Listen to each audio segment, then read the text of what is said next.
All right, everyone. Welcome to the Yurugu discussion of chapter 2.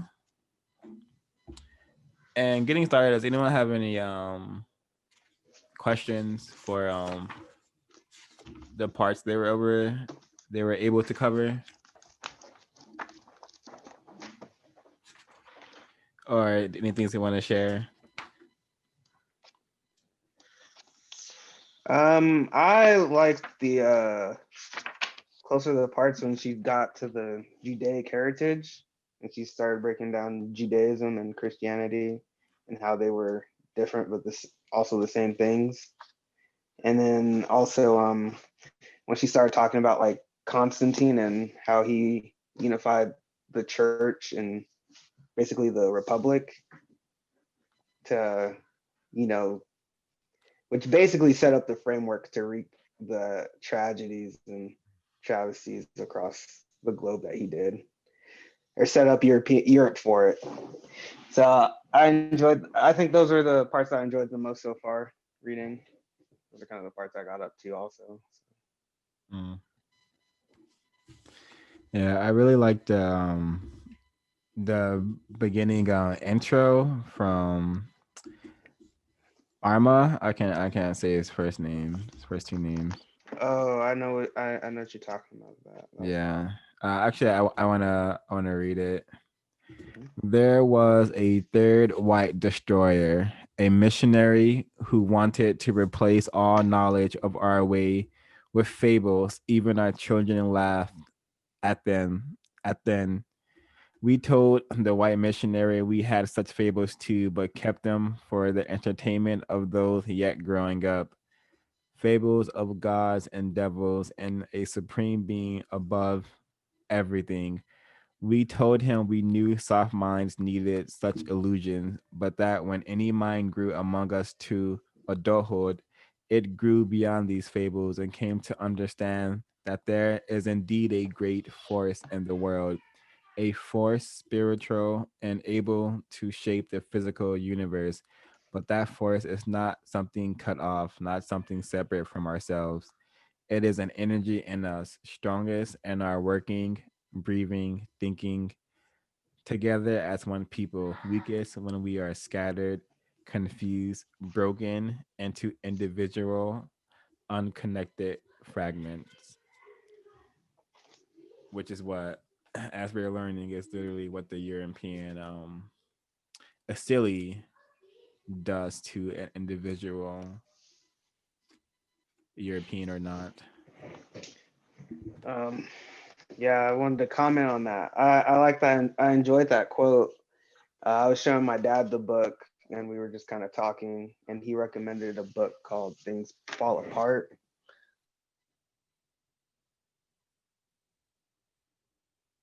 Mm.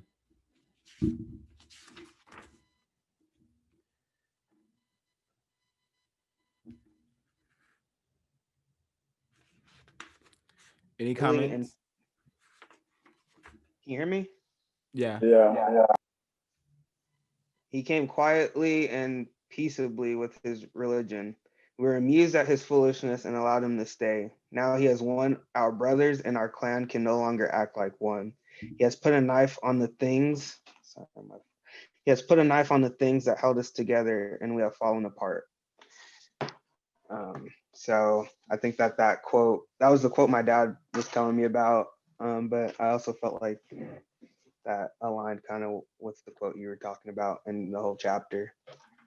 Yeah, that reminds me. This reminds me of from the ISIS papers how we're talking about money. We see how money changed like the Africans, and then we see how religion from these two quotes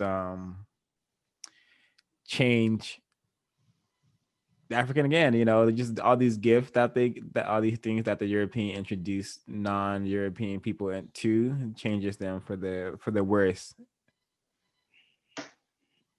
Definitely.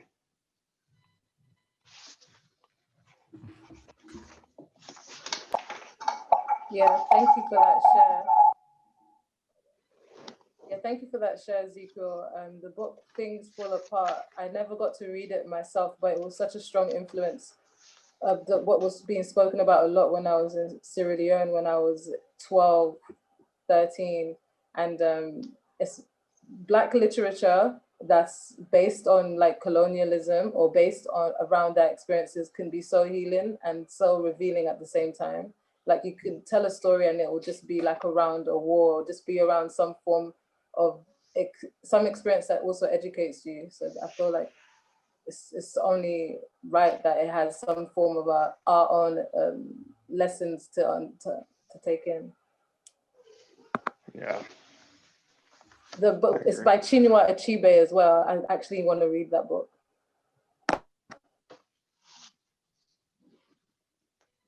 Yeah.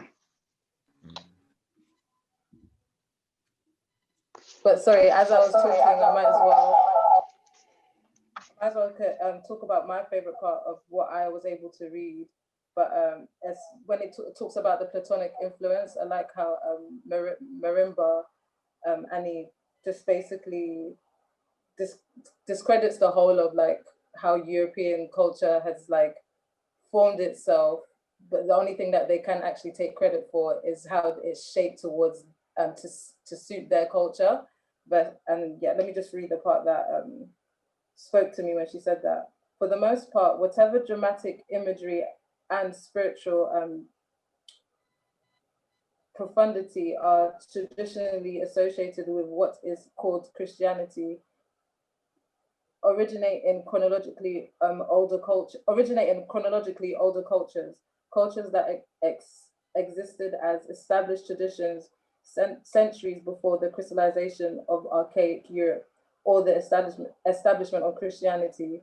We are discussing here what Europeans isolated as valued characteristics of a proper religious statement. I will take the liberty of using the term Christianity to refer specifically to its European manifestations, that is to the Europeans' uses and responses to the religious ideas presented by earlier cultural ideological traditions.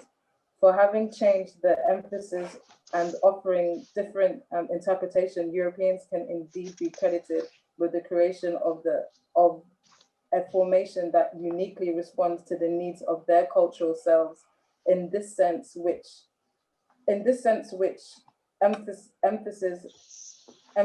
the ideological uses of religion, the Asili approach. European Christianity was a new phenomenon. Like what I had picked up from that, it made me think about Kemetic culture and how they take on Asar, Aset, and Heru, and how that story was rebirthed into this version of Christ to basically make us feel like we need to all our sins are forgiven or turn the other cheek or those kind of concepts that really allow you to just be dominated by white supremacy. When if you tap into the original concept of like Jesus Christ is what we actually understand now, like Haru is something you're supposed to aspire to as an ideology, because even the word hero comes from Haru, which is like it's in itself like the story of Hercules, just what every human is supposed to do, like ascend in some form of consciousness to basically be godlike or be like your father or creator, the God. And yeah, it's just how you can it shows you that's a way of life where you grow up in Christianity and like the chapter kind of breaks down, you can it's so secular, you can practice that and do anything else on the weekend, which is why you can be from any kind of background and practice Christianity. Well, as much as it takes you away from your religion, it's very predominant that each religion is also how you express your culture. And the way that Christianity is secular, it does function as something that Western culture has made you think is completely separate from how you should practice your spirituality. Yeah, thanks for sharing that, Mary. It's like I love how she breaks down how like religion and the European context is has no like real spirit. All of that has been like, basically like excavated from religion. And I love how she explains how writing, like the whole like the Europeans being taught how to write has been used against us because they took writing and they like gave it like this god like mentality to Value. it, like like Mhm. laws, everything. They developed like a worship of written law.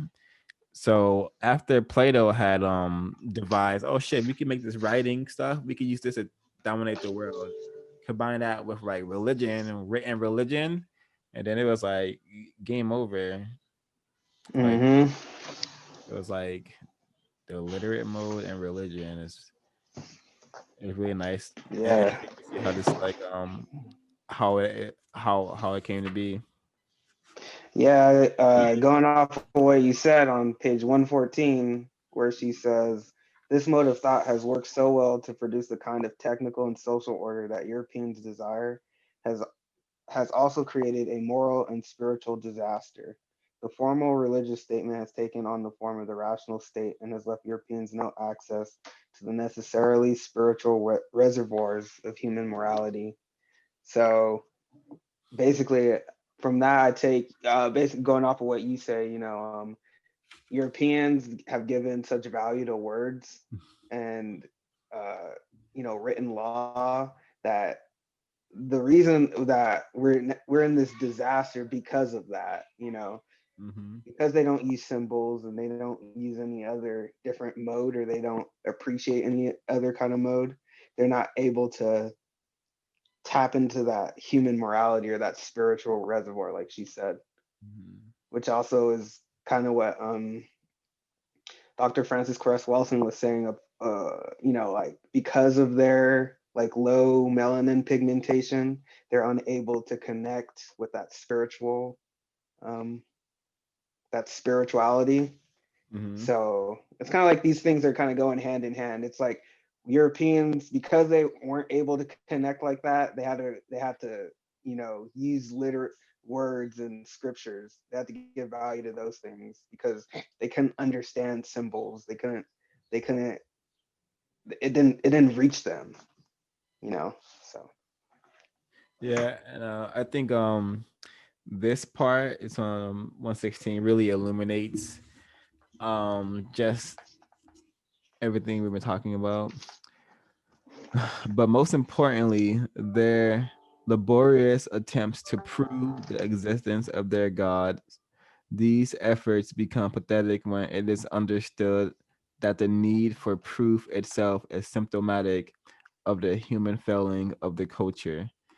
So I think what she's saying is that um because religion to them is also like a science, they have also have like this whole culture of like theology where people like the whole reality that there's a historical like fact associated with the Bible is quite ridiculous. Like people actually think that like Noah actually is a person that you could track down to have existed and like actually lived in like the the whale's mouth or whoever the hell ate Noah or whatever.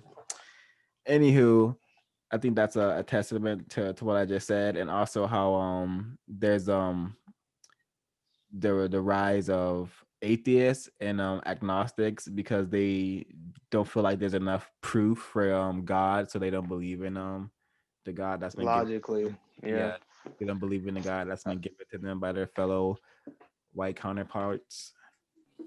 Uh, something Yeah, that something okay. that I got from earlier in the readings. I don't have a page, but she talks about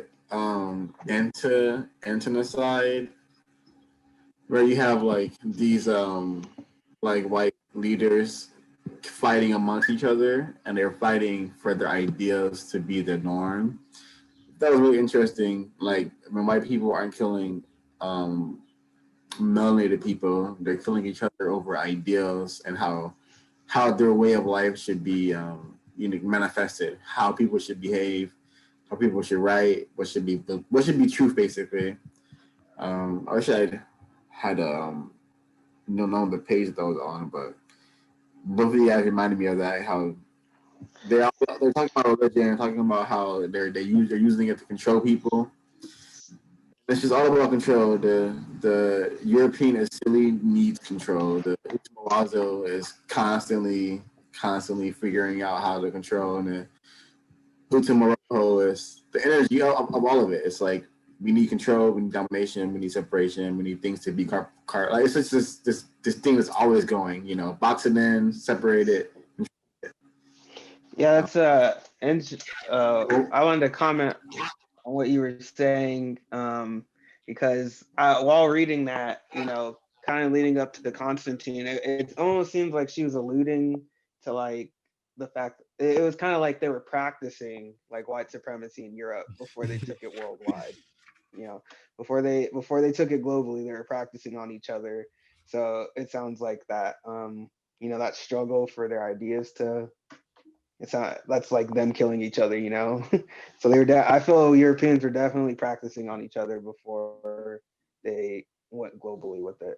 Yeah. I think it's no I think it's very accurate to say that they were preying on each other for thousands of years before they got their hands on non-white people.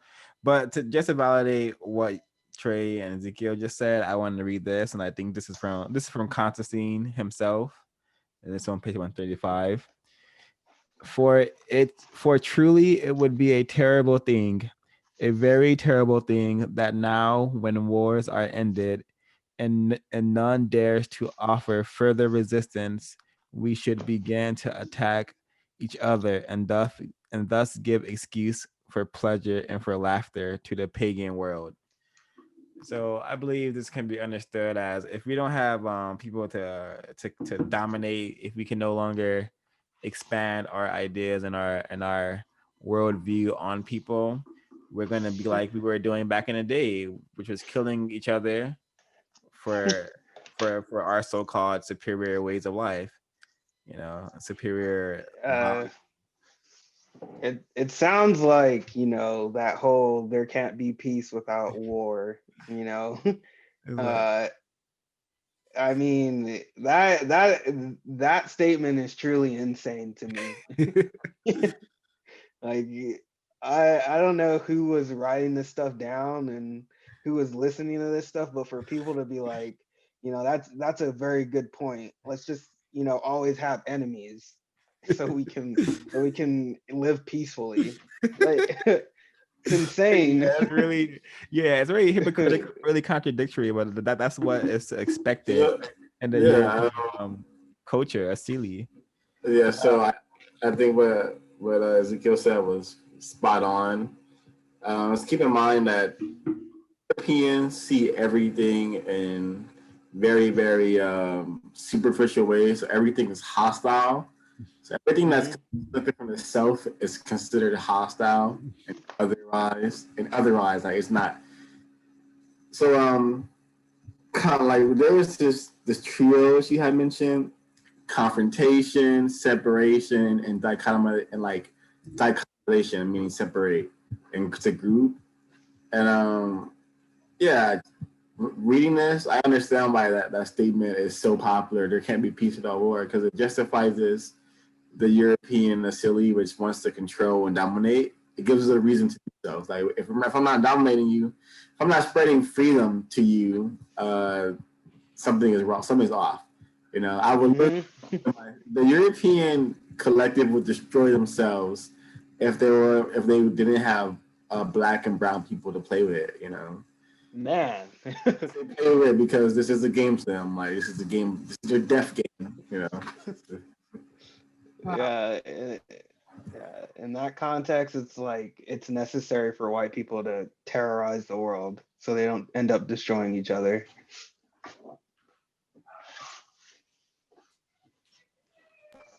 Wow, yeah, that just helped me just tie together just the experiences of like my friend coming out of the mental health hospital today and saying that majority of them were Black women in this unit and space that she was in.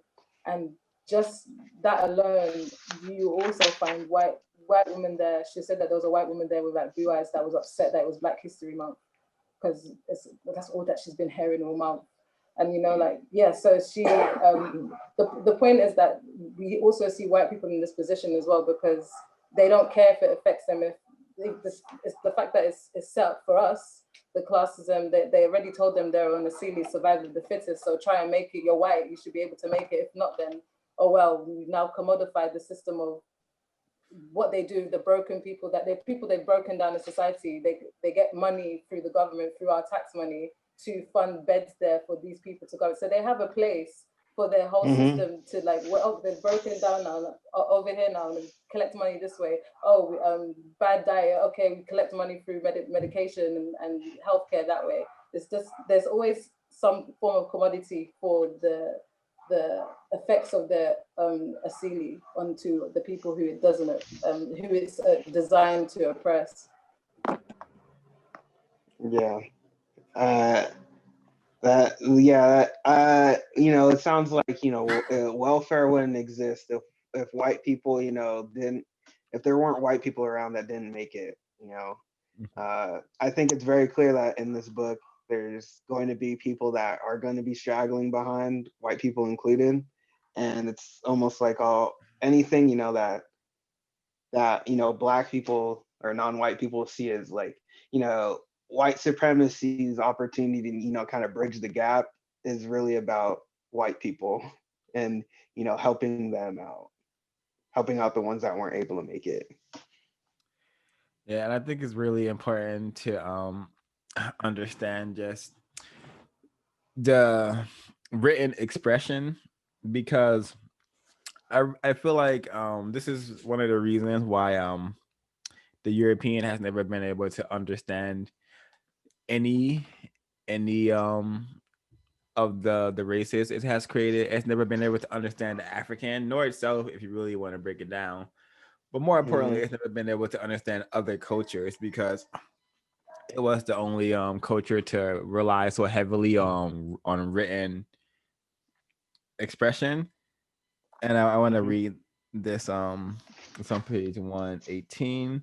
It says the African apprehension of the universe as cosmic harmony simply represents a philosophical approach that defies the European worldview. But why? Because in order to see the world in this way, you can't rely on written expression. This is a worldview that comes from the understanding of symbols and understanding that everything is interrelated, everything is connected. The European worldview automatically separates everything, separates the universe, separates nature. It doesn't see it doesn't see like separates everything. That's how we know it separates everything.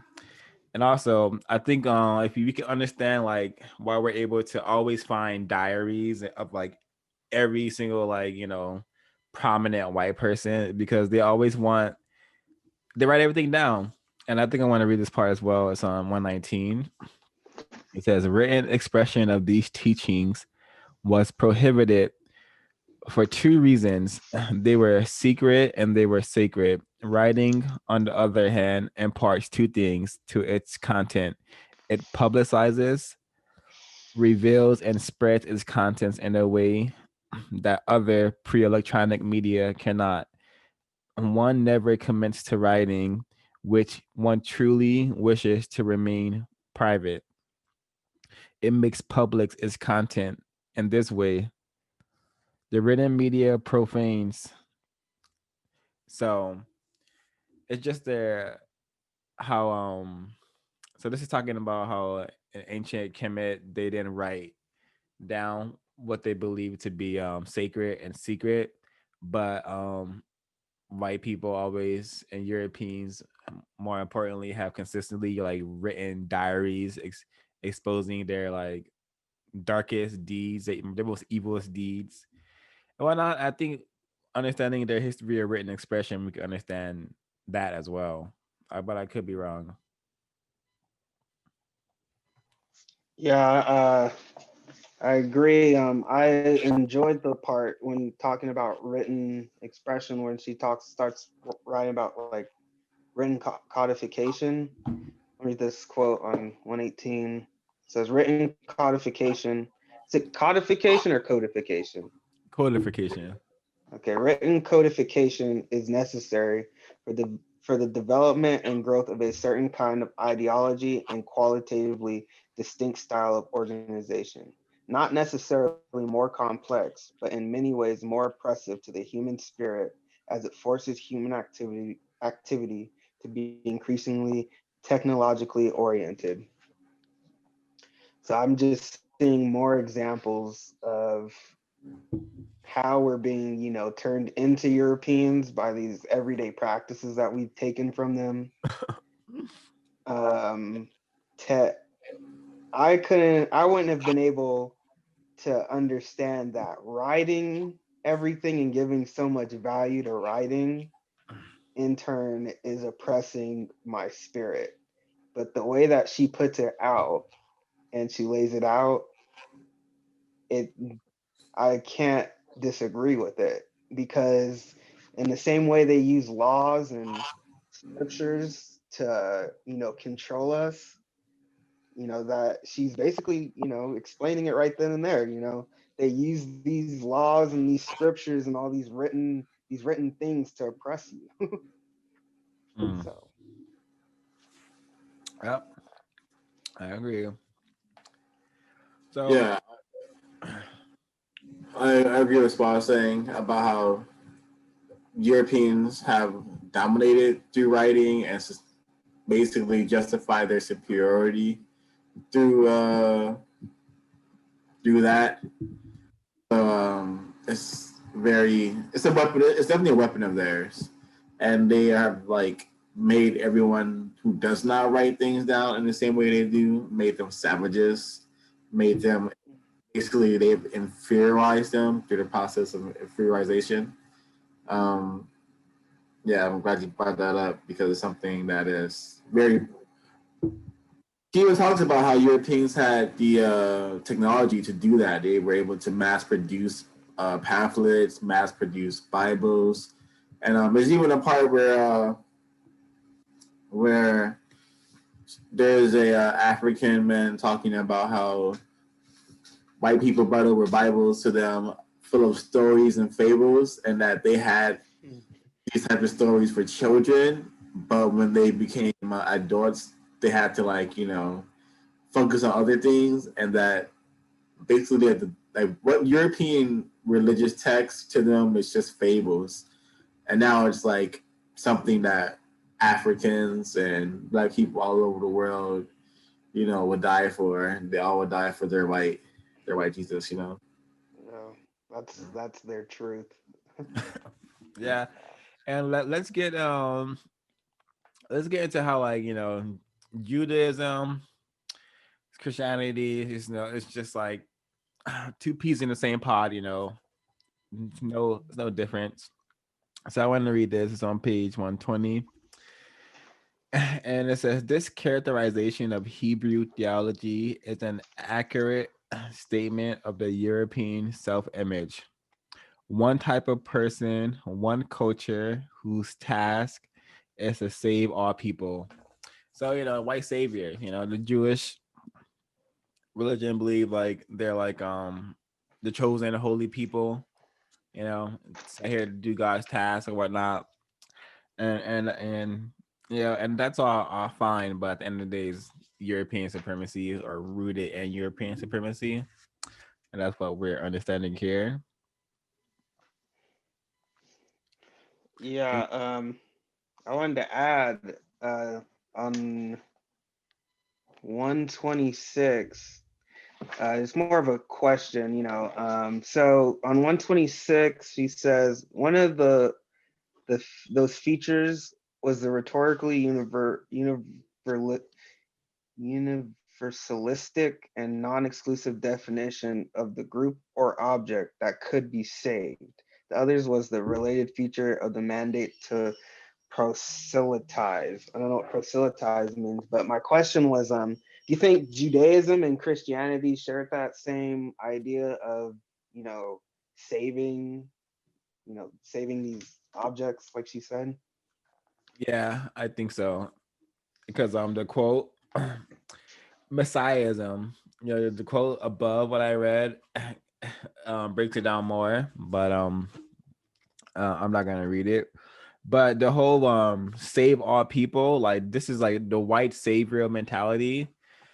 this is why we have that, like that. This is not only religion in the entertainment area, people activity. We always see like movies where like white people are saving people, you know. So this is and I'm sure a lot of these people who write these movies and produce these movies will classify themselves as Christians, and a lot of them will also classify themselves as Jewish, I bet. Well, I think she tries to get that she doesn't, Jews don't see themselves necessarily as saving people. They just see themselves as like the chosen people who are like special because they're like they've progressed past polytheism into monotheism. They don't really have a mandate to save anyone. It's just they're just like insular and superior. So they're like have like this kind of insular superiority complex. And then the turn to Christianity is this idea of like turning it to like saving other people, but basically just like colonizing or being imperial towards other people, controlling other people. Whereas like Jews don't give a fuck about other people, like the other people's cultures or like changing their cultures. It's about the superiority of within their own group. I think that's what she was trying to say. Yeah, I felt that that was also kind of what she was trying to say too. I just wanted to understand if that was like the like one of the core principles. So I guess that's more of like in Christianity. She did talk about how, you know, Jews, they saw themselves as being unique and kind of being those special people. Um, Also, she was also talking about people converting to Judaism, that that they accepted people that converted to Judaism. Am I like on the marker? Is that what everyone else is seeing? Just trying to understand the Judaism and Christianity, because they are technically the same thing, but different for some reason. Yeah. No, I think the Jews fall in line with the European archetype of trying to save all people, because the text I read, the quote I read earlier, and also from this on page 121, it says, for the Jews, those who did not profess one God ideal, those who worshipped images, were in fact irreligious. It was impious and immoral to worship many gods. Moreover, it was stupid, it was backwards, and therefore the violent hostility towards all other religions was not only justified, it was morally compelling. And here we find a concrete statement of what can be called the dichotomy of European chauvinism, the evolution of which we can trace historically and ideologically. But that line doesn't say that they're saving anyone. It just says they think they're better than and hostile towards others. I think Jews don't want they want the least amount of people to be converted into Judaism, because if you're the chosen people, you don't want everyone to be the chosen people, right? It like wouldn't make sense. That's what she was saying. Wasn't that the role of Paul? Saint Paul was to go out and, you know, try and convert people to Judaism. Yeah, Paul bro. was converting people to Christianity. Oh, so not Judaism. Okay. Well, I'm just thinking historically, I'm sure like being violently hostile towards other, I don't think they were just, I'm sure they were attempting to convert the white skinned people into Jewish people. And when they met non-white people, they had no problem killing them, because maybe in their heads they couldn't be saved. But if they're converting any people, that's a indication of the save all people European silly. I could be wrong. Guys, I Yeah. have like, it's not like it's a question, but it's more like my understanding. Like, I really enjoy. Thank you so much for your like interpretation, Ashley, of how Judaism and Christianity tie into the text, because I hadn't gotten that far. But from what I'm like hearing, my understanding of the differences between Christianity and Judaism is that Judaism kind of relies on its secrecy to as its source of its power, and Christianity relies on everybody's awareness of the version of Christianity that we're given for its own power to work. And it relies, and like Christianity and Judaism, although they seem to oppose each other in certain ways, they kind of rely on each other to basically control together. Like it's almost like they all have to kind of fit in. Like the way they talk about them being the chosen ones being casted out, being put into slavery by Egypt and taking responsibility for building the pyramids through slavery. However, in that sense, so that it's like, no, we can. It's interesting. I feel like growing up, especially, I felt like Judaism relied on the concept of being slaves through being taken in by the Egyptians and then being going on exile, and then Moses giving them the commandments, and then that making them the chosen people was like, okay, is that why they have? I'm not going to say they don't have a laissez-faire lifestyle in a sense, or they have access to this community where they say, we're the chosen people, we deserve reparations, and they get it not just for the Holocaust, but because it ties into like the biblical sense of who they are and how it fits in, and yeah. Any thoughts about what I just said? Because I don't really know how to word that as a question. Yeah, well, I didn't see her. I didn't see Dr. Marimba indicating that the Jews had any secrecy to their religion. They gave like they rely on it. Yeah, no, it has their religion has importance and power because they rely on the secrecy, because how much on its the scripture, spread how of much it, of it that they everybody's have, awareness yeah, of how its much. interpretation, where Judaism is maybe they carry more of the archaic, and they're closer to the original, some of the original teachings that we will maybe not get to hear. Like the fact that it's done in like an older language, that it just has more spiritual like connotations, and I always thought that was like more powerful in a sense, and in its secrecy, in that sense aids to its power, where Christianity relies on everybody being aware and submissive to it. The barrier to like becoming a Christian or converting to Christianity is like so much lower than the amount of work you have to do to convert to like Judaism. And like there's all these like rules about if your dad is a Jew but your mom isn't, like it's all of these things. They're very particular about who can be considered Jewish or not. Yeah, versus Christianity just wants to like kind of control everyone. Doesn't she say that Judaism? Yeah, doesn't she say that the first like non-white Jews were converted by white people? Isn't that isn't this historically a white religion? Judaism? No, yeah. Jews are that most of the Jews that are white now are not the original Jews. They were all converted to Judaism. There's a book about it. It's called The History of the Jewish Race. Like most Jews are of color. The majority of Jews are like in the Middle East, etc. Not in Israel.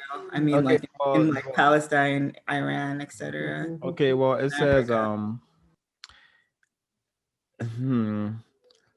So, are you talking about what's the Kabbalah?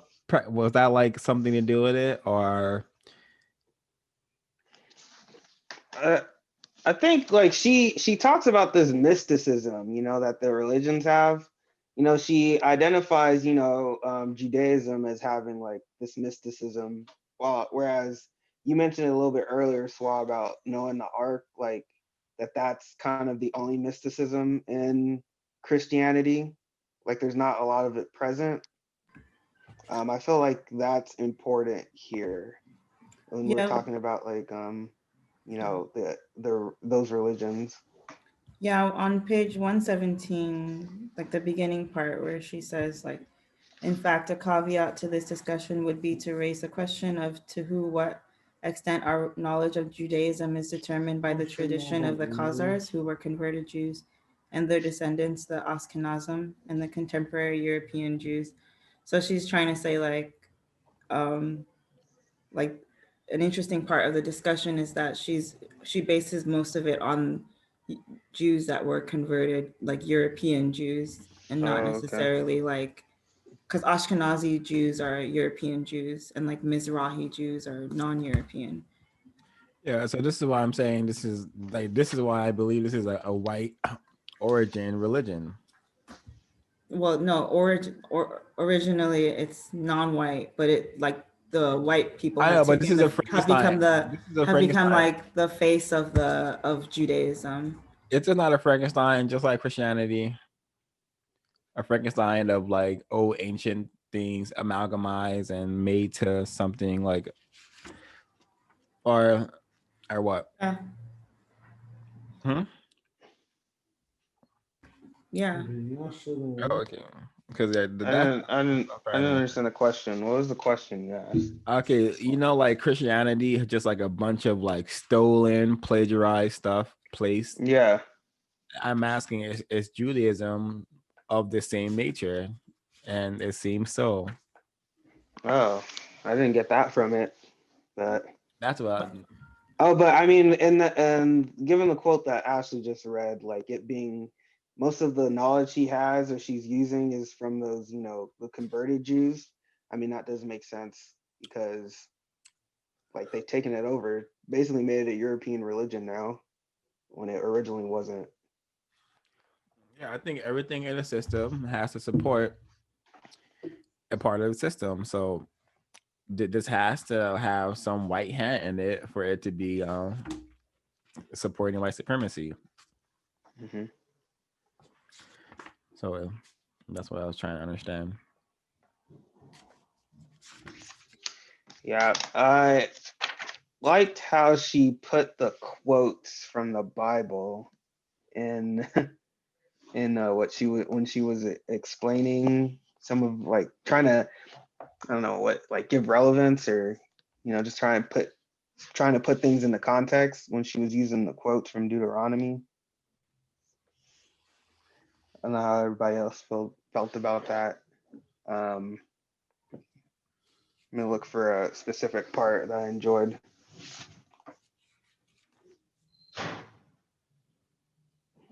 Can we talk about monotheism a little bit more? I understand that's like a one thought idea. All right. Okay. So I think the importance of like monotheism is just believing in one God. I think the importance of convincing a populace to do so is could be found on page 124. And it says that is an African interpretation of what in Eurocentric rhetoric is stated as a vision of the ultimate brotherhood of man under the rule of one God and Father of all men. The implication of this vision is indeed a European theocracy. So the important thing being said here is the ultimate brotherhood of man under the rule of one God and Father of all men. So if you could convince a populace that there's one God, and then to convince them that you are like a messenger from this God, then it's not that hard to control through like institutions that are parroting yourself. Yeah, she did a good job of that when she was talking about Constantine and how he kind of made himself like into God basically by saying God has chosen me to be the messenger. He's given me the power. And in order to obey this one God, you need to obey me. So she did a pretty good job when she was referencing the two or bringing them together.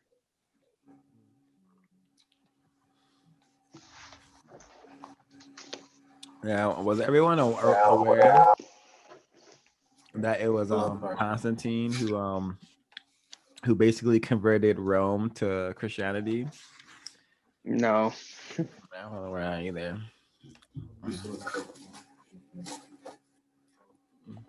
Oh, but I also, also for me, just taking.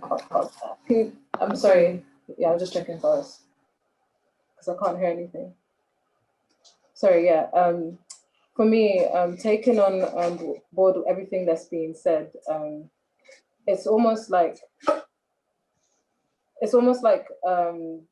the calling it stupid to practice to worship more than one idols, or like basically suppressing the ideology of what it means to acknowledge more than one principle or of way of living or worshiping God.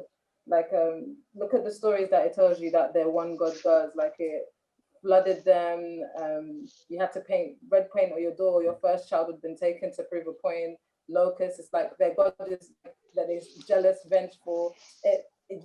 As if you take this ideology on as God, then you feel like these are natural ways to act when you are passionate, angry, or just like the wrath of God, all that kind of concept that always steers towards fear. Whereas they told us to that it's stupid to worship more than one God, which to me also means like worshiping one other like side of God, like a principle of God.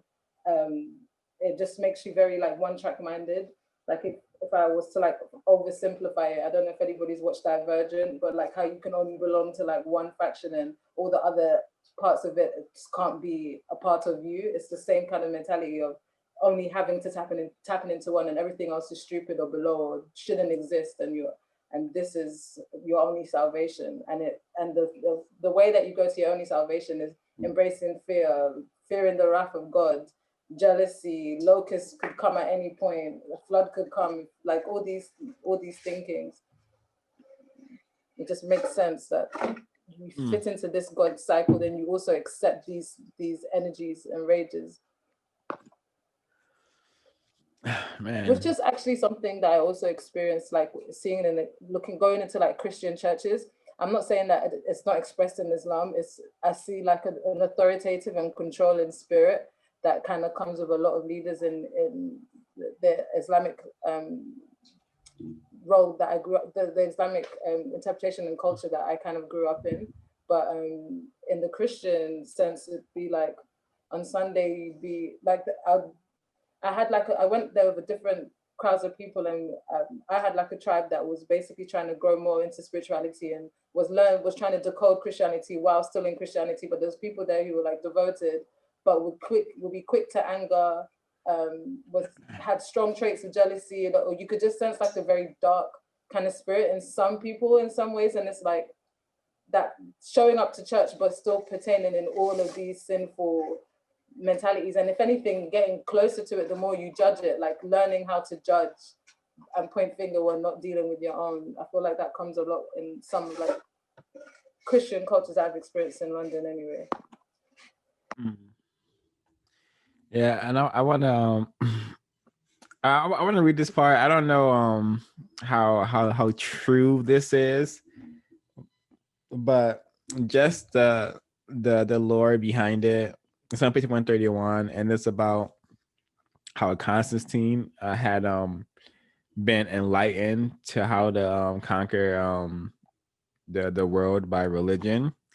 And this is through I don't know how to say this guy's name, Eusebius. Anyways, it says that he saw with his own eyes the trophy of a cross of light and the heavens above the sun, and bearing the inscription, conquered by this. In his sleep, the Christ of God appeared to him with the same sign which he had seen in the heavens, and commanded him to make a likeness of that sign which he had seen in the heavens, and to use it as a safeguard in all engagements with his enemies. The emperor constantly made use of this sign of salvation as a safeguard against every adverse and hostile power, and commanded that others similar to it should be carried at the head of all of his armies. So after this, like so-called dream, is when Constantine gets real serious about spreading Christianity throughout Rome.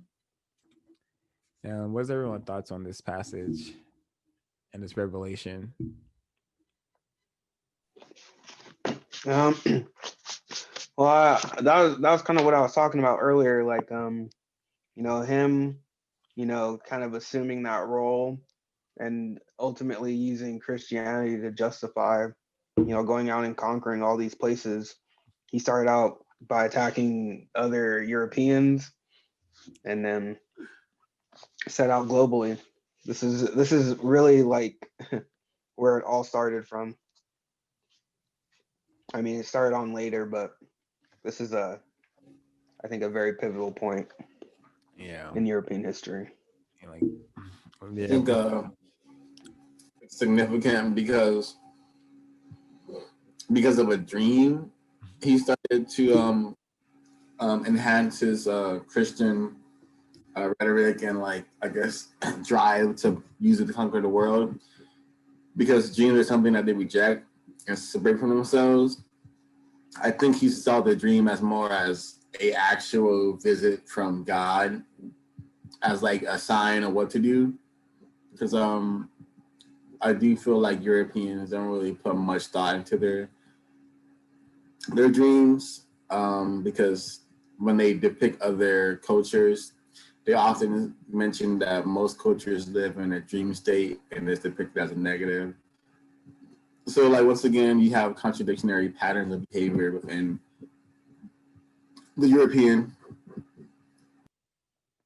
I just wanted to comment real quick, but that was a very good point, Trey. I didn't even think about that. The hypocrisy in that, of how they like claim to think logically, and that being like the most superior mode of thinking, and how they justified everything with a dream that you can't prove you had.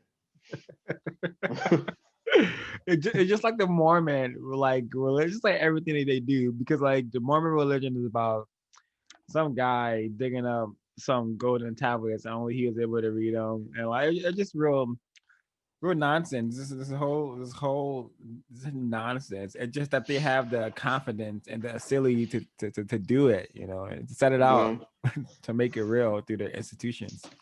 Yeah, when Trey said that, I was definitely like, yeah, that was insane. That's insane behavior once again. Yeah, I was literally thinking, as Trey was saying that, I was like, so was it a demon that came into your dream? Because I don't know if God will, like, I don't know, I know about greater good and all that stuff, but I don't know if God will come down and divinely tell you to murder people and like destroy lives to come up to the point that they're reclaiming their knowledge in this decade. Yeah, I think you're correct. I think if we did have a dream, it's just part of the story is based in reality. I don't think it was any any god that was delivering him this message, but some sort of evil for sure.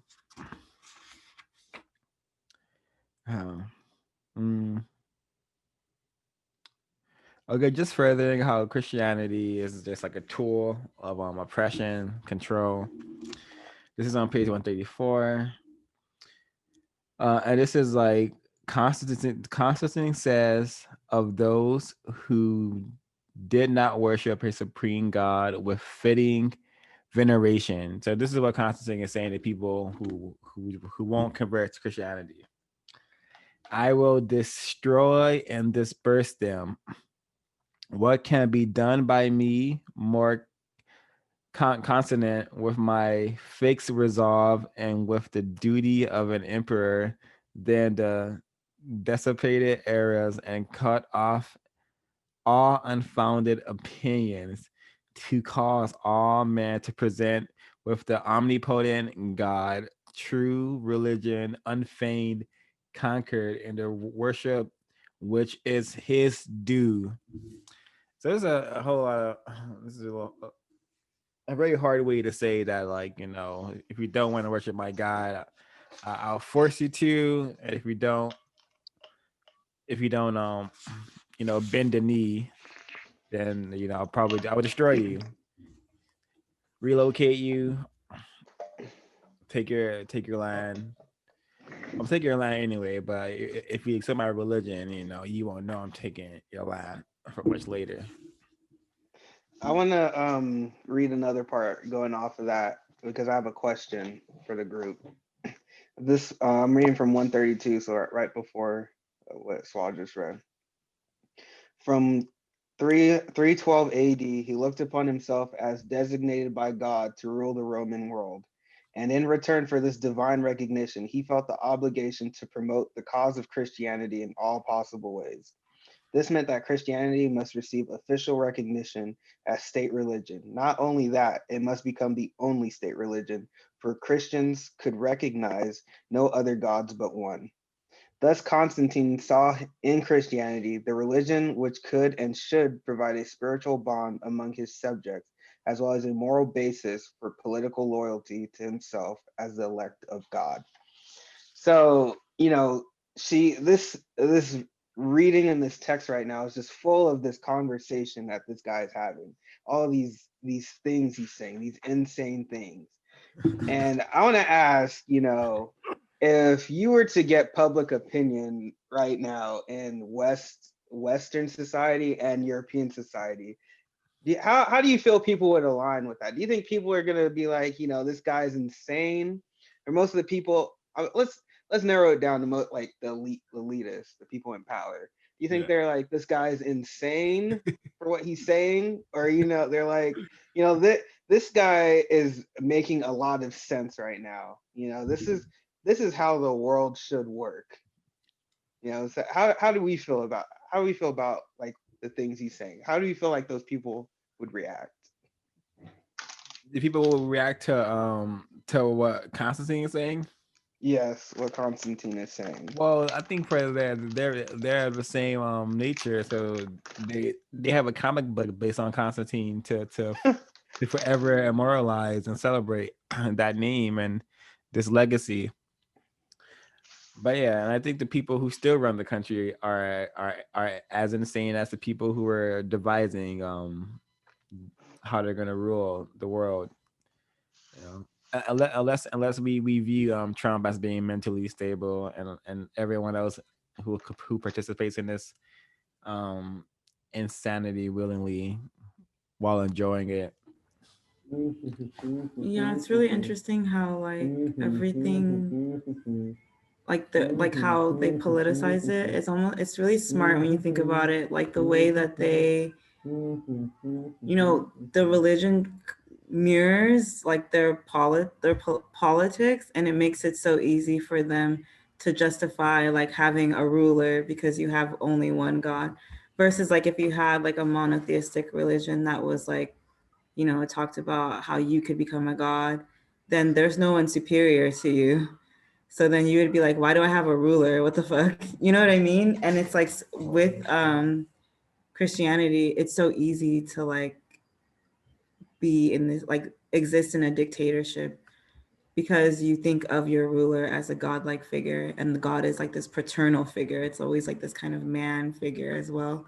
Yep. So it just like, it's so great the way that, I'm not great, but like when you really think about it, like the strategy behind politicizing it was really like just really worked perfectly for them. Absolutely. I think put like that, Ash, well, America will never see a woman president because it doesn't align with religion.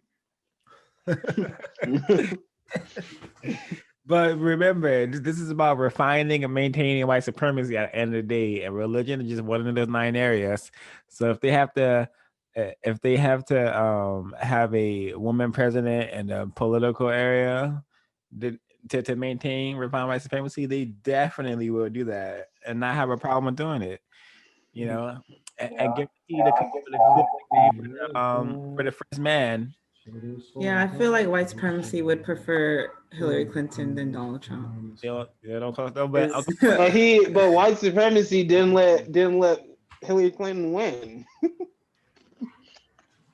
Well, I would say, like, to answer question, like I thought, just like what you're saying, like, white supremacy will find a way, like still make it fit.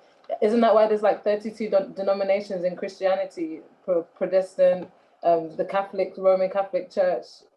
So didn't King Henry change religions or versions of Christianity so he could marry a younger woman? Like they always find a way around that they can still have Christianity but find a way to make white supremacy work within their ideology. So even if they didn't believe in what Constantine said, it's going to be rooted in whatever version of Christianity that they choose to practice now, however how intersectional it's become.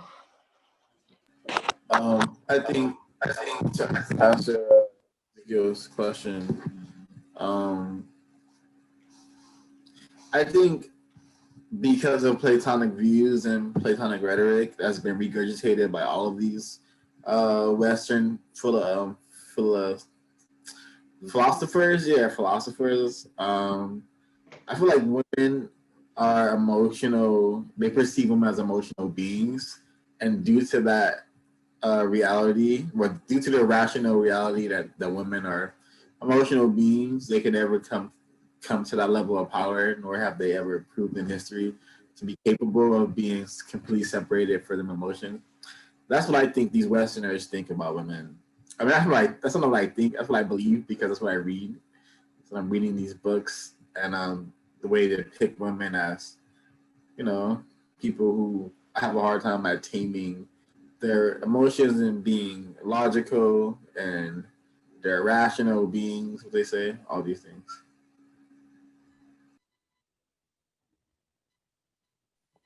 Yeah, hearing you guys' explanations, it also led me to think, which I enjoyed. Thank you very much for answering my question.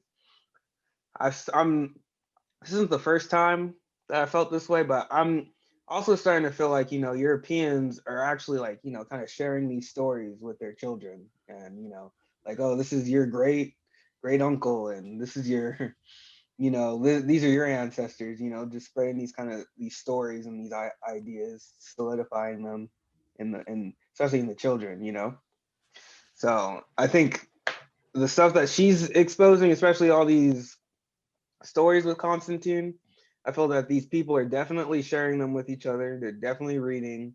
This is required text. They probably read it daily for, they probably, to them, they can't have a good day unless they read this or act like this. So I definitely think, they're sharing this, and these are just, this stuff is normal to them. This is what they like. This is how the world works to them.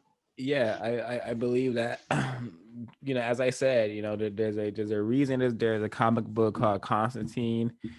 There's a reason this material has to be regurgitated through the generations, and it has to constantly be rehashed and reintroduced to the new generation so they could get the same programming as their ancestors got.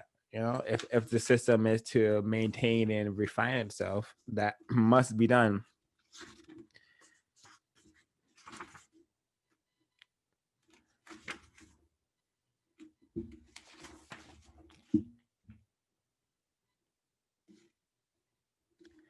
It's so funny that the Gnostics.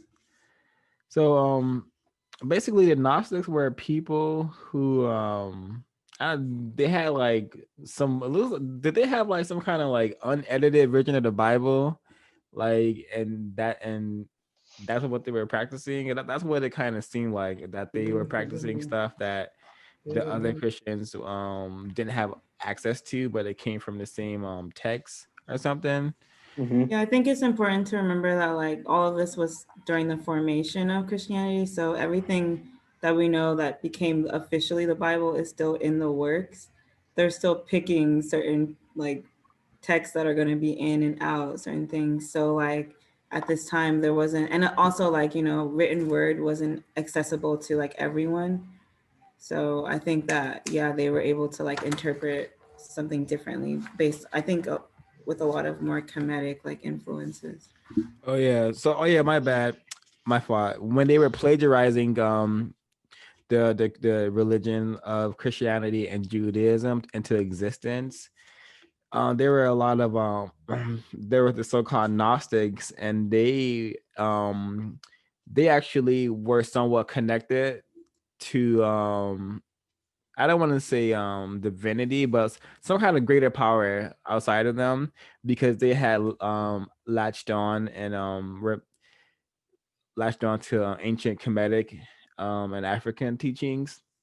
But they scrapped all of the Gnostics teachings and all of those parts that would have been in the Bible. They didn't allow anything that would disallow this religion from being used to control, because this like religion was created solely for conquering and controlling. That reminds me of like her mention of paganism and the pagan religions.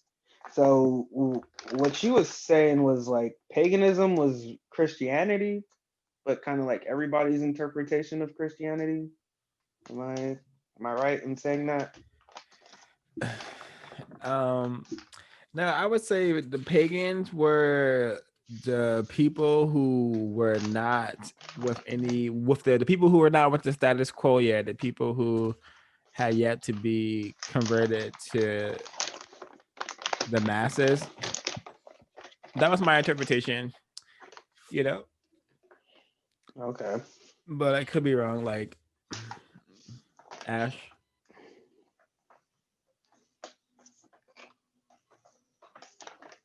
Sorry, I was doing something for my job.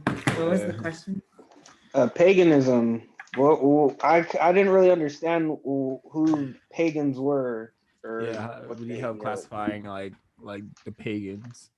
I think paganism is like an amalgamation of many different beliefs that are like considered, I guess, some sort of, I mean, I don't want to use European terms, but it's like non-Christian beliefs, but also like Christianity gets a lot of its like rituals, at least, from paganism.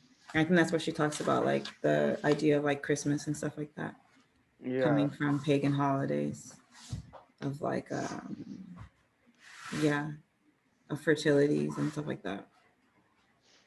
But like a lot of I feel like paganism is like white people who aren't Christian, like who like believe in like they call it witchcraft, I guess, but it's not necessarily witchcraft.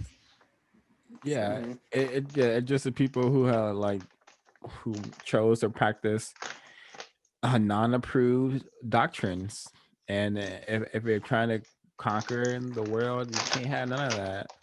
Therefore, even if you're white and you didn't want to practice the religion we're giving you, you were killed. Many white sacrifices back in the day. I think it's interesting, not interesting, but you remember those Assassin's Creed games? Like those people who are handing out those pamphlets and are preaching Christianity outside the Constantinople Colosseum and shit is very interesting now. Yeah. You see how like Europeans have been working really hard on like getting their writings to the world. Like they send these Christians on missions. They call them missionaries. And doesn't that sound so intense? Like you're a missionary, you're on a mission to spread the gospel. Doesn't it sound like a warrior, like a missionary? Like as I'm reading this, all these terms are coming to my mind. And they really send groups of white people on boats to spread these religions. Like this parasitical practice that really sucks your soul away. Like the more you practice Christianity, the less spiritual you become. And it's like literally designed to confuse and like pump you full of fear. And like reading this text has allowed me to like see that more clearly. And like all of them are shams. Yeah. Yeah, I had a friend telling me she wanted to travel the world, and she wanted to become a missionary to do that. And I was like, that's probably one of the worst things you can do as a person ever, is go to these third world countries that Europe has created and try and convert them to Christianity. I think for me, something about being a missionary just seems so offensive and insulting to people. Like, rather than actually going to do something in these communities, actually help them, you're just going to go preach to them and spread the word of God, as if that's going to actually help them achieve anything. Yeah. Yeah, it's very surface level as the European loves it to be. I'm gonna read this part just to like keep hammering on how the church, religion, God, Europeans have all used it to dominate and conquer. It's on page 143. If God is one, then there can only be one church. And this is also not this is not Dr. Marimba Ani. This is Paggio, the author. If God is one, then there can only be one true church and only one representative of the God and the community, the bishop.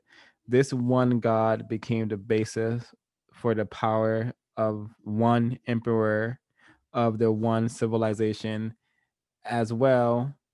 Belief in him gave the emperor authority to conquer all non-believers in his name. In a sense, Gnosticism was anarchistic, while Orthodox Christianity was right on time. Religious formulations that were more spiritual and transcendent, less political and circular in intent, were simply not expedient. So, if it's not gonna help us conquer and control, we don't want nothing to do with it. It's not useful. And yeah, now we see the importance of just this one source, one God, God Almighty. Yeah, I liked that part I liked that section of the Yes, book. because she was also having I'll just talk later. I was gonna say, yeah, I definitely enjoyed. I didn't get that far, but she definitely did a fantastic job of painting the picture of why the church was necessary in Europe, expressing its Utama Rojo and why it was necessary to do that. Yeah, in Judaism and Christianity, the only thing that they share and the only thing that they have in common, and the only thing they agree with is that the one God image, that there's only one God. And that's definitely a theme she definitely pounds in towards the end of the readings. So just wanted to make that comment. Yeah, and I'm sure she's gonna tap into she's gonna like we're very, very early in chapter 2, and we still have a long ways to go to complete chapter 2. So I'm sure she's gonna tap into paganism more, and we're gonna further understanding on paganism and many inner workings of religion and Christianity, and maybe in Judaism some more, because I feel like we're just tapping the surface. What I was gonna say earlier, I thought it was really funny how she was talking about how the Gnostics and other people were almost like laughing at the idea of like all of this stuff being literal and not spiritual, and how like people in Christianity would read like everything that happened to like Jesus Christ or like him resurrecting as like a literal thing, and how the Gnostics thought that was like kind of funny because it like was a spiritual thing. And I think it's really interesting how like the narrative that we know now is concretized in our mind, but really it was so much more complex and interpreted in so many different ways back then.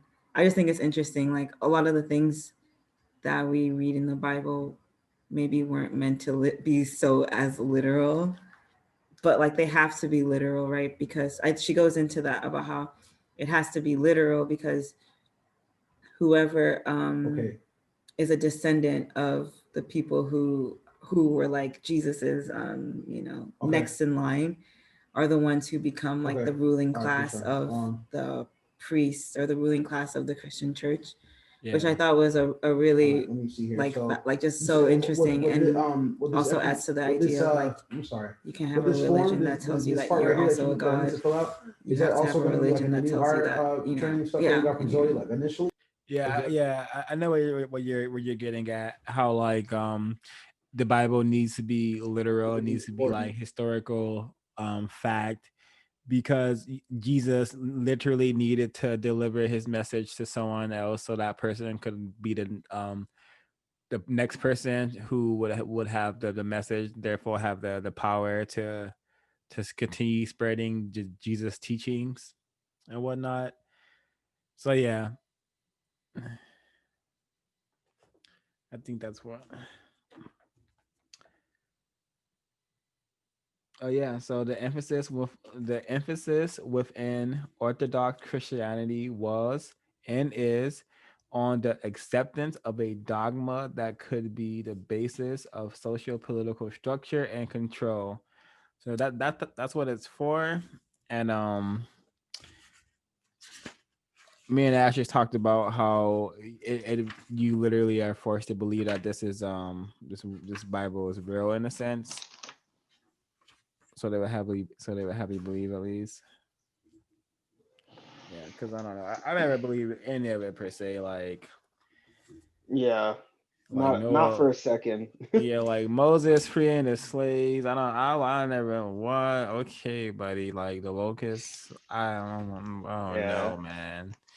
it's funny too, you know, putting it in a context like how, you know, this religion is so non-spiritual, and you know people are kind of like acting like they're feeling stuff in church. You know, like Yeah. when you're stricken with tongues and you start doing that, like, and Yeah, the it's Holy black Ghost. people Yeah. doing it.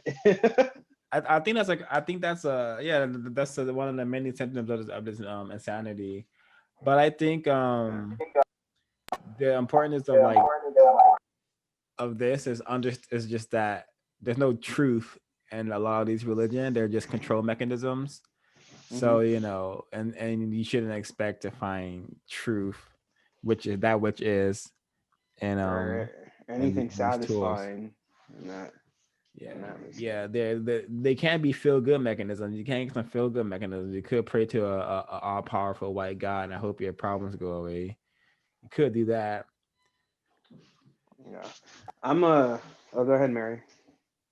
I was going to say, speaking on people going into tongues and feeling like they are moved, I feel like that's one thing about understanding that we are still spiritual beings, and in controlling the language that we even communicate out through, the words being spellings. By appealing to Christianity, I feel like we give it more power. We can create that energy, and if we do believe it, then you are generating energy to their version of Christ, or whatever entity has been formulated from everybody's collective consciousness of their understanding of Christ, of Jesus Christ. And I feel like that is another reason why they want to rule and conquer, because you are literally powering the system spiritually. Like they can tell you to ignore spirituality in all different ways and shapes and forms, but if the quotations that you're getting is you have a jealous God, and that doesn't want anyone else, and all these like frequencies that we can also tap into, and you'll feel your rage and spiritual energy, like churches that pray against other religions or pray against other people, like literally spiking and sending negative energy that way, they understand on a metaphysical level the spiritual energy that we have. So by controlling where our mind goes, it literally controls the spiritual energy in the atmosphere. Really good point, Mary. Mm-hmm. I appreciate that. I'm interested to see how she dissects the Bible, if she does. That's Oh gonna no, be she intriguing. definitely does. Yeah, she does. And she's already added a little bit with that Deuteronomy. Um, I had this part highlighted. Um, the Judaic statement also laid the groundwork for the secularization of history by interpreting history as the unfolding of divine law, profane lineal time, historicity, rather than Hantu, sacred time and space became the sanctioning force. So I guess this could be interpreted as how they've the religions are have like added to their power the fact that they're calling it actual like history, actual fact, you know. Whereas maybe the African consciousness, which practice Hantu, which is sacred time and space, they weren't concerned with like didn't have ulterior motives, I should say.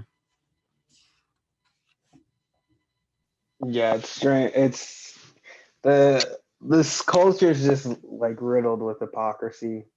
It's from the Bible, there's plenty of things like historically that can't be proven in the Bible, but we're supposed to accept that from a culture that needs facts and proof of everything in order for it to exist. Yeah.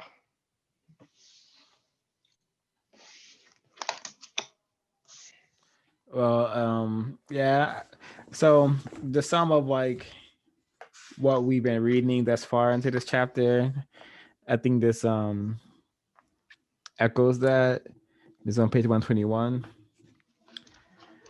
And this is I think she's talking about yeah, the Hebrews corresponded to a qualitatively different nationalistic conception. Their religion put forth the proposition that all religions that did not espouse the one God ideal were evolutionarily inferior. The adherents of this religious statement in effect declared war on that is opposed themselves to all people who did not profess this idea. It is important here to reiterate a distinction that must be kept between in mind in between Jewish religion and others at this historical juncture. So it's a lot to unpack there. Yeah, there's an interesting line on 127 where she says, insofar as the Jewish people refuse to identify with the nationalistic expression and destiny of the larger and dominant group whose territory they share, they constitute a thorn in the side of that group and have been therefore mistrusted, and what is worse, terrorized. In spite of this victimization and because of the similarity of value orientation and compatibility of Utamaroho and Utamawazo between the Jewish people and the larger Western group, Jews are not referred to as pagan or primitive and are not considered to be evolutionarily inferior as other victims of Western European oppression have been. And I thought that that was like such a succinct and like just accurate way to describe like what the modern Jewish people, Yeah, how Christian people and like white supremacy views them. I thought that was really accurate. yeah, and I think on the same page, right, like the next line, same page 127, it says they are indeed totally Western in this sense. And if you understand from ISIS paper, Western just means white. So the Jews are white, and especially if if they're not being bombed and if they're being allowed to take over Israel, definitely white. You Yeah. gotta be white. You gotta be white to be a practicer of white supremacy. You know. Yeah, I guess this is like, I don't know, so far this seems like maybe the only instance where Christianity or Europeans didn't feel they had to annihilate them. I mean, they said that they were a thorn in the side, but they didn't at the same time, they accepted them. They didn't really take any action against them. I think just Well, like the first example. Oh, you mean like in this time of existence, or like Yeah, modern? Yurugu, like so far, in the timeline Yurugu's following. Yeah. Because Well, usually, at this point, the Jews are not considered like a thorn in their side, right? This is like the rise of like monotheism being seen as like the evolution of thought. So the Jews are seen as like above and like able to or at least like more logical, however much religion can be logical, if that makes sense, so you because think of their monotheistic, like that was the view then. so then Christians and Christianity at that time or whatever is being formed is pretty much looking up to Judaism and looking at it as the superior religion. Is that kind of what? No, I think it's just letting it be. Well, I mean, Okay. Christianity and Judaism aren't that different at that time, right? Because what makes Christianity is like how those people treated Jesus, like if you believed in Jesus or not, was like kind of, if you believe that Jesus was the Son of God, like the literal Son of God, then like that was kind of the divergence. Oh yeah. Yeah, there's almost like my understanding. There's almost like an acceptance of there's an acceptance of Judaism because it fits in with the story that Jesus was a Jew, and then in his resurrection, the literal resurrection, he came back and told people to be Christians, like follow after him, his apostles. Like if I'm familiar with how the story goes. So because it ties in, it would be seen as superior because that was Jesus' religion, and he was prosecuted, and because he died for their sins, everybody should be Christians now. It literally is like Yeah, like Christians really fought, like are deep into like Jewish, the mythology of like the Jews as the chosen people. Like you will see like the largest backers of Israel as a state are Christians, like white Christians especially, because they believe that if once the Jews have their chosen state, that's when God will like come back. So Christians like have definitely fed into the mythology of the Jews. Yeah, But that then I was think Jews are complicated too because the Jewish people don't like to assimilate. So like how she was saying, they're very insular. So then if you want to create like a white society where everyone is the same and you have this group of people that are like, one, that believe they're superior, and two, like are not gonna kind of do what you want, then you begin to terrorize them. And I think that's why she explained it really well. Yeah, that the story, Mary, or not the story, what Mary was saying, it all seemed like a convenient story for me, like for Europeans to justify what they're doing, or just for it to fit, that's like a very convenient story for them to make. What was I gonna say?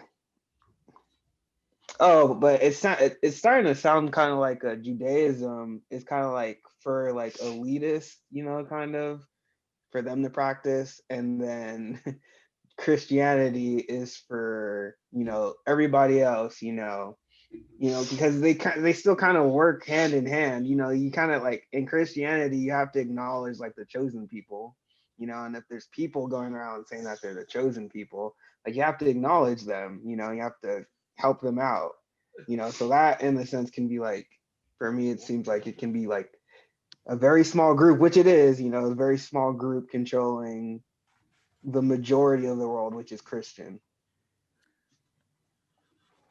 I don't know about that. There's more instances of Christians killing Jews in mass, right? I still think there's like, I would still say that group is involved. I think they're aware of what's going on. Well, yeah, they're involved as much as white supremacy allows them to, depending on the space. Like if it depends on what country you're a Jew in, I think. But I mean, I think the point she tries to make is that she says in the, like, every spiritual practice or religion believes that their people are the chosen one to some extent, in that, like, you are like these deities, you know, you're in connection with these deities, and you don't know the extent to which other people who are not in your spiritual practice are in connection with them. But it's the idea of like Judaism and thinking they're superior because they're a monotheistic religion that I think makes it different. Yeah, good point.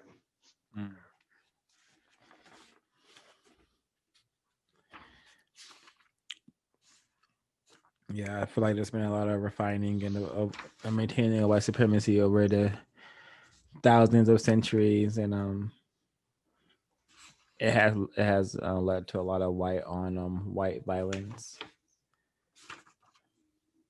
But all for the purpose we see is to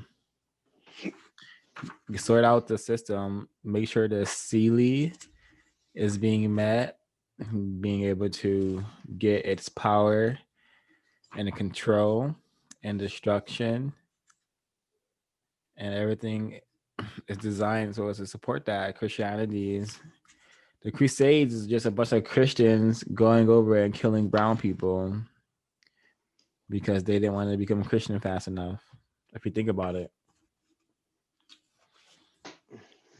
Pretty much. I mean,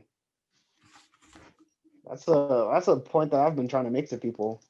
People can't seem to understand that, you know, like, Christianity wouldn't be where it is today if Europeans weren't aggressing and killing people. So how can you, you know, why are we just, you know, nonchalantly and like acting like we don't know that?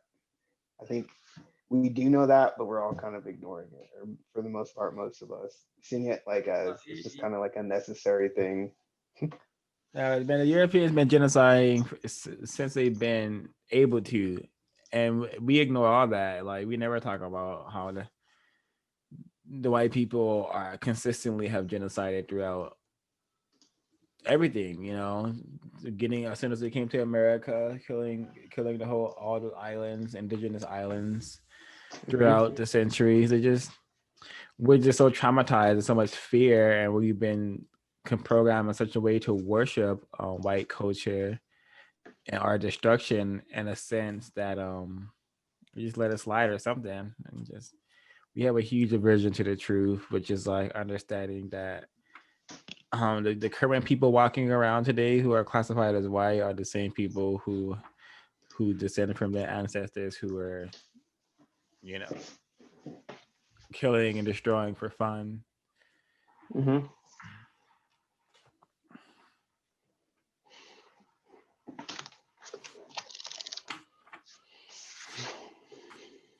So should we get into closing comments?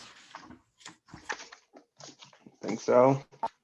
Before we close, I just wanted to ask, in relation to Judaism and how it ties in with Christianity. Well, we've seen that they will do it to their own, like, because they wouldn't convert to Christianity.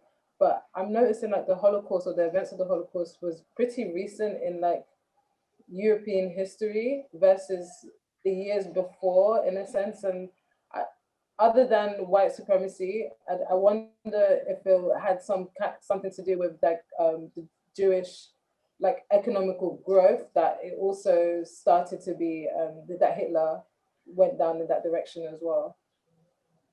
Well, I understand the Holocaust as a lot of people who were classified as white looked at another people who were also classified as white and realized that this person has a little bit too much melanin, and I'm gonna use that to project all of my so-called country's problem, whether they're economics or whatever.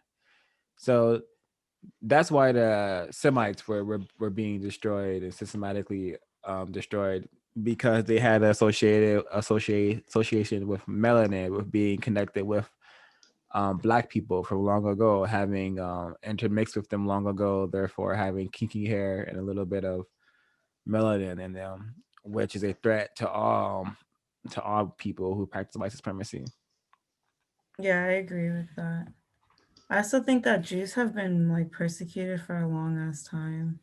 Like when Muslims and stuff were persecuted in like Spain and shit like that, they were like killing Jews and stuff too.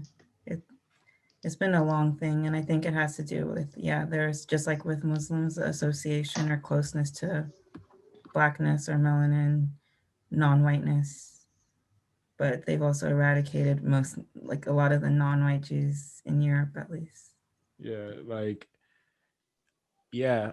You can find a lot of propaganda around the Holocaust time about the Jews like having all the gold and like being drawn with having a lot of piles of gold because gold is the white supremacist symbol for melanin, and that's why gold is so valuable in the white supremacist structure, because gold represents melanin, it represents the unattainable. White people cannot develop melanin, so that's why they want to possess gold, which represents melanin.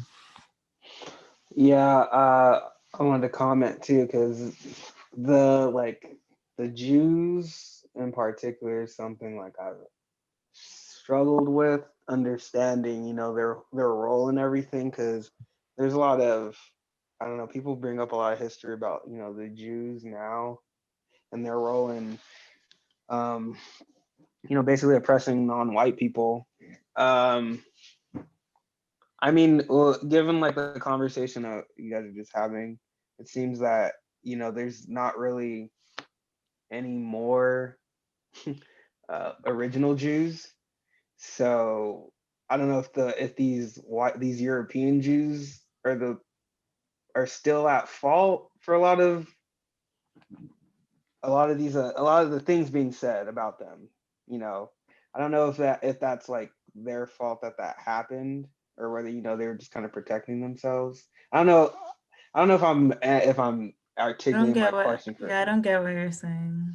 Okay, so there's these not the original Jews who were not European, right? They've been wiped out, or not wiped out, but they're a very small population now.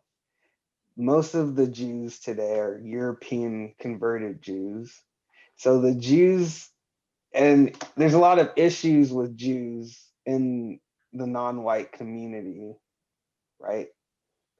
Um, and their role and the role that they play in oppressing non-white people. So my question is, are these white Jews, are they still like the are they still kind of like the enemy that to non-white people? Uh, Yeah, wait, but the Jews who are oppressing non-white people are the white European Jews. Do you mean like how Jews, like you're saying that Jews who like own like a bunch of apartments and stuff like that in places and like are like in the music industry and stuff? Like those are white Jewish people, right? Who converted into Judaism in some part of their lineage. So Like yeah, there's like so them Ethiopian Jews are and shit like they that, but like with they're not oppressing people. with those They're actually European oppressed by Jews? white Jews. So those European Jews, are they like were they so they are like the basically the descendants of their ancestors were in the Holocaust, basically, right? Those white Jews. Yeah. yeah, yeah. It was a whole white on white disaster. The Holocaust was. Yeah. And like, is the more that people talk about the Jews, the less you talk about white supremacy and that a lot of these Jews are white people. I think it has a lot less to do with them being Jewish and more of them to Yeah, do with being white yeah. Catholic. It has nothing like Ezekiel, like the people who own who own the record labels, the people who own these apartment complex are white supremacists first before they're anything else. They're white people and white supremacists. The religion, the entire construct of Judaism, Christianity, and all religions that originate from Western European thought is designed to support racism and white supremacy. So that is if you want to identify an enemy, that is enemy, anything supporting the system, which definitely the aforementioned does. Yeah. I just wanted to add some of my information to Mary's statement about the Juden. I personally think Jewish people have been persecuted a lot, but I think right now at today's time, like they have a strong economic standing, and America at least, and of course in Germany as well, because they got reparations. I'm not really sure how today they're being persecuted, especially the ones who are white passing and or are actually white themselves. I do think the Black Jews were eradicated during the Crusades and during Constantine's like reign of religious terror. Because I do have a very, very faint knowledge of Black Jews, but I do understand that the Juden was once like a Black people.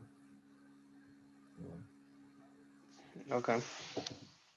Yeah. So, yeah, that definitely clarified some things up. Sorry, I'm not able to like articulate that properly. It's kind of a resemblance of what's going on in my head. Like I don't even know. I don't even know what's up with these guys. Like when, like, you know, we like, I think too many times too that like white Jews cloud a lot of the conversation, because like when they're bombing Palestinian people, like there's Palestinian Jews there. I guess my There's concern. Iraqi Jews, there's Iranian Jews, there's Ethiopian Jews. So I it's guess like, my concern, Ashley, sorry to cut you off, would be should I care about these Jews as non-white people, or should I not care about them because they were practicing white supremacy? I mean, it's still horrific that all those people died, right? But I mean, if it's just white on white crime, I don't know Okay, if I. I just have a comment. You should care about all victims. Well, if you care to, you should care about all victims of racism and white supremacy. But white people cannot be victims of racism and white supremacy. Mm-hmm. So that was just like you said, white on white crime. Yeah, Ezekiel, I don't think you should allocate energy to that arena. That's just I feel like Black people are literally being genocided and wiped off planet Earth. These people are doing fine. They have their own communities. You know, they get to decide where's the next Marvel movie gets made. There's a bunch of cool things, I think. You know. Yeah, and Yeah. also they have a say in like the United Nations. They actually have like political power.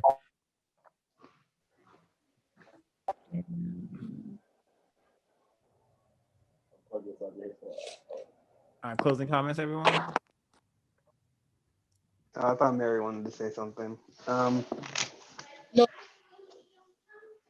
apologies, because we're in the same room, the sound ripples off. But so I'll finish what you were saying, and then I would like to go. Oh, I was done. I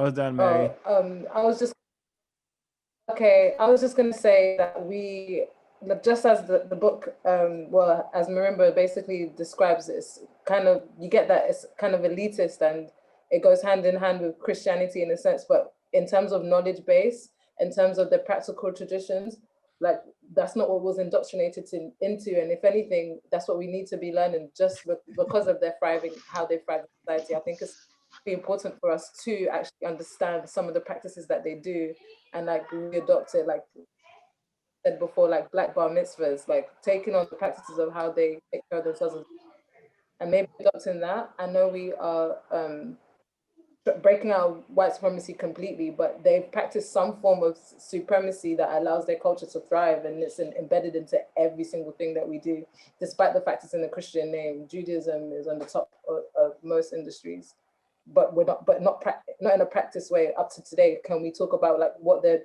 practices other than knowing that they go to the synagogue? what are their rituals when they go into the synagogue. That would be good for us to imagine with our spirituality, understanding the use of Kabbalah.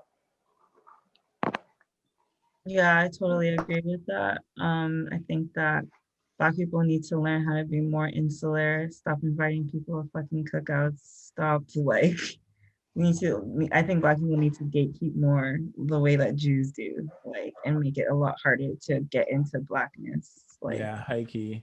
like, because it's a little too easy, and maybe hide a little bit more of what Black people. Yeah, going back into our Africanness, we need to like, hide more. Yeah, my bad, Swall. I agree with what Swall was saying, what Ash was saying. I feel like a lot of victims of white supremacy, I mean, what I want to say right now is directly connected to Black people. We have all these memes for white people to an imaginary cookout, and to me, this is dumbest shit ever because basically, if they invite a Black person to cookout, it's only to shoot them and murder them and put them in jail and set an example for them. So we need to stop. Like, we see someone sharing a meme about inviting someone to cookout. It's like, why are we sharing resources with people? Why are we letting people, commodify whatever reactionary based culture we do have? Why are we allowing Africa to be raped continuously? Like, why? What's why? Like, we need to unify and stop dancing, stop clowning, stop passing about, stop making memes about letting quote unquote imaginary good people join our cookouts. And there is no cookout. We should not have any more cookouts until like there's justice for the Black people who are getting slaughtered every single day. I was in a Discord room, and like racism is so rampant no matter where I am. I was in a Discord room and people were talking about, in Africa everyone dies, someone dies every 20 seconds. Like people were just saying like these racist data points about Africa that are all lies. And then like one guy was sharing memes of like this frog person having sex with dead white corpses. It was just so gross. Just like, yeah, we need to stop being unserious because it's like I had a little child called me N-word over Discord, like a baby, child. Yeah, man. I'm glad people are getting serious about the problem. It's a very serious problem we have on our hands here. And we need people to get serious about it, especially if you're gonna be find yourself in a Discord being called N-word by a baby. You need to understand what's happening. So at least you understand what's happening, Trey. So you can have some kind of closure. But it happens to people, Black people, all the time who don't know why they're getting called N-word over video games, who don't know why the Black main characters always die, who don't know why the Black couple never stays together, who don't know why all these things are occurring. But yeah, and we greet ourselves saying, what's happening? What's going on? I know what's going on. I've learned the hard way, very, very hard way. You need to be like the Jews, Trey, and stop gaming with non-Black people. like in general, like It's impossible to games. don't enter gaming rooms with non-Black people. It's just, you're gonna be terrorized. I was actually thinking the same thing. I was actually typing in because it's hard to find servers. So I typed in the African server and I couldn't find one. Typed in Black people play Among Us, couldn't find one. Like it's hard. It's hard to. I don't really play Among Us with the voices anymore because it's always just white people. Why don't you make one? Controlling each other. I need to make one. Yeah, you're right. But yeah, it's a fun game. It's unfortunate that I can't play with my own people. You will. Yeah. Well, you can invite. I mean, we'll play. I'm down to play sometime. But yeah, so go back to the book. Are these at least closing comments or what? Closing comment. I don't. I would not. Army's kind of talking about. Can we pick the next pages before we do closing comments? Well, just for the sake of the recording and the people who may be watching. Okay, closing comments. My closing comments. Book's pretty good, very good. Religion is terrible. I'm gonna dedicate a lot of my time and energy to I don't know if that's constructive, but telling people Christianity is horrible. Very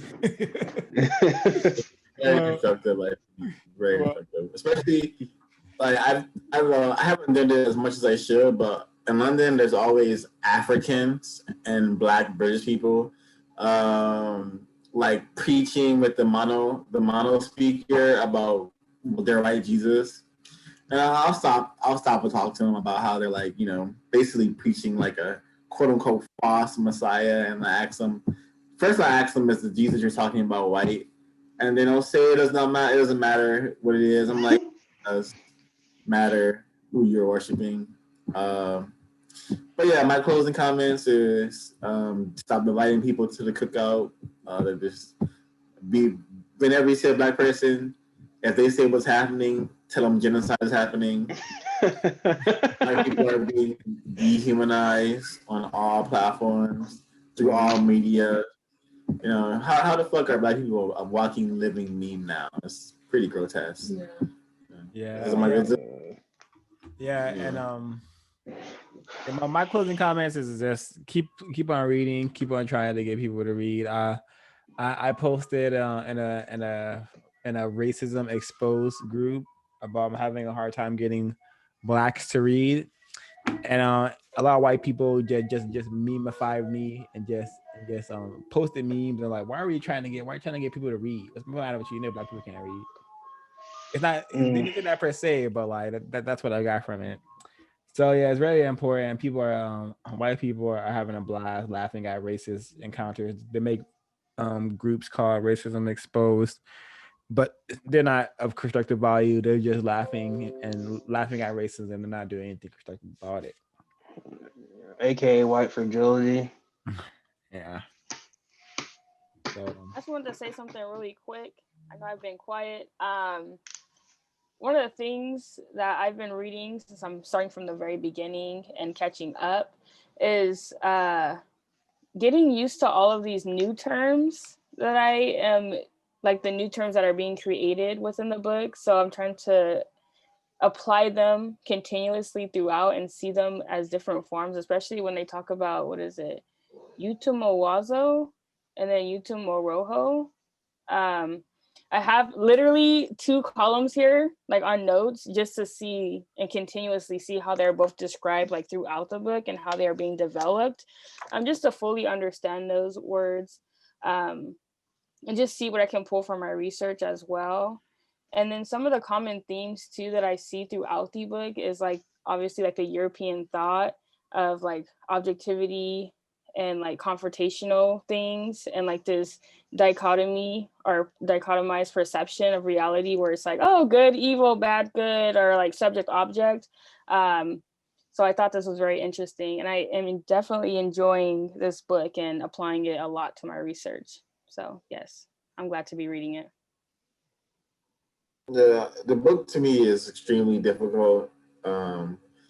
Even being like someone who I consider myself highly educated, but this book is so advanced, and my peanut brain needs to read it like over and over again.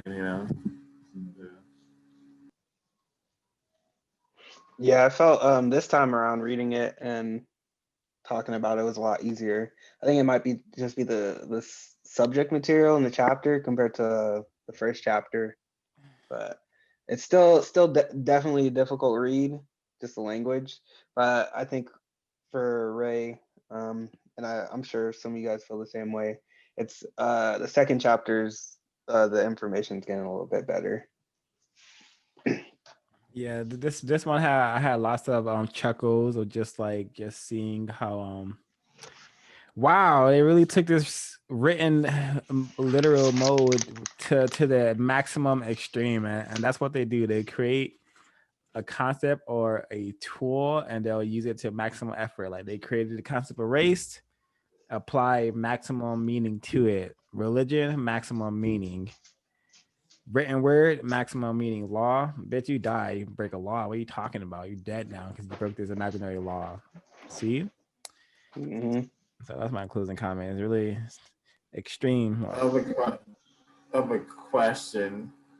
Does anyone else feel like you know, like a really uncomfortable feeling when you're reading the quotes from the philosophers who came after Plato. Like, am I the only person that feels extreme rage and like makes me want to like just turn off my iPad and start reading? Because I'm like continuously have to revisit the rhetoric that has placed my black comrades in a pit of despair. Fuck. Yeah. I feel like we need a white supremacy decompression space. It shouldn't like make you. You have to get used to the tray. Like you just have to, because it's like you're gonna be reading this stuff a lot. Yeah, man. Like I was telling it to someone recently who was having the same issues with the material, causing them anger and turmoil, and it could be worse, Trey. You could be not reading the material, you could be out, Snapchatting, and that's all you could be doing. It's Snapchat. That's like so, and I don't know, maybe the TV's playing in the background. Yeah. So like, I think you're like, you're in a position to create It's great. like it's just I feel bad for Trey because he reads about white supremacy and then he goes into these chat rooms to go get abused. And then he's in his program. Yeah, man. The punching bag of white supremacy right now. It's funny because I'm being abused by brown people. Like I'm being abused by like people with no power. So like it's really weird, like I'm not saying Columbine, but Yeah, man, that's tough. But yeah, I would say I would say what I said, just it could be much worse, and find some constructive ways to be able to take the material in and apply it. Reread the code book some more. The code book is like really de-stressing and is not full of nonsense. There's one more thing. There's like a character in a movie that I shot that is black and they cannot read, So it's oh fucking god. The European tripping have been for over 2,000 years now. same rhetoric, same like, and it's supposed to be funny. It's supposed to be funny, Oh my god. Fucked up, man. It's real fucked up, man. Any more closing comments?